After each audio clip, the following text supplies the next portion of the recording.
လေလန့်မီလေးနဲ့ကြူထားတဲ့နွားနို့ကိုအိုးအောက်ချေမကတ်အောင်လို့လိုအပ်တယ်ထင်ရင်မှွေပေးမယ်နွားနို့တွေပွဲဆူလာပြီဆိုရင်အနှဲငယ်မှွေပြီးတာနဲ့မိဘအားဖယ်ပြီးအပူချိန်နဲ့ရော့သွားအောင်ထားပါမယ်ရှင်လက်ညှိုးလေးထည့်ဆန်းကြည့်လို့ခန့်နှွေးနှွေးအနေထားလေးဖြစ်ပြီးဆိုရင်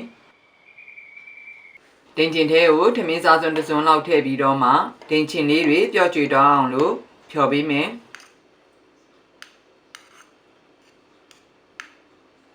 ဖြော်ပြီးပြီဆိုရင်ခန့်နှွေးနှွေးနွားနို့အိုးထဲကိုလောင်းထည့်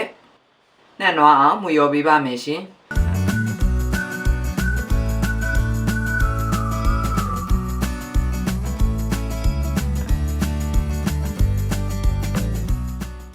နှံ့ပြီဆိုရင်တင်ချင်လုံးမဲ့ဘူးတဲ့ထက်အဖုံးလေးဖုံးမယ်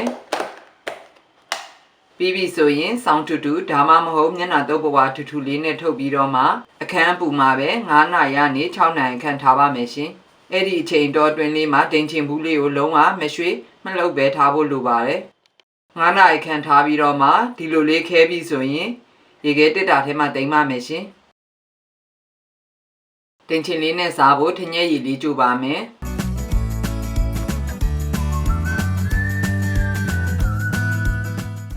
ရေစားနဲ့ထုချေထားတဲ့ထညက်တွေကိုအလဲအလတ်မီးနဲ့ကြိုပါမယ်ထညက်တွေလုံးဝကြည်သွားအောင်လို့ဖိချေမွေကြိုပြီးပြီဆိုရင်တော့ဆူလာအောင်တည်ထားမယ်ဆူလာပြီးတဲ့နောက်2မိနစ်ခန့်ဆက်တည်ပါမယ်အေးရပြီဆိုရင်ပိုပြီးပြစ်လာအောင်မှမို့လို့ဒီအနေထားဆိုရင်မိဖို့ကနေဖယ်ပြီးတော့မှ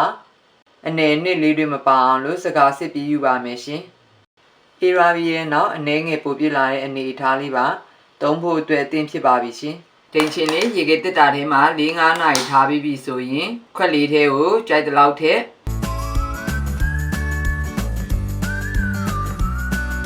ခညက်ရည်လေးထည့်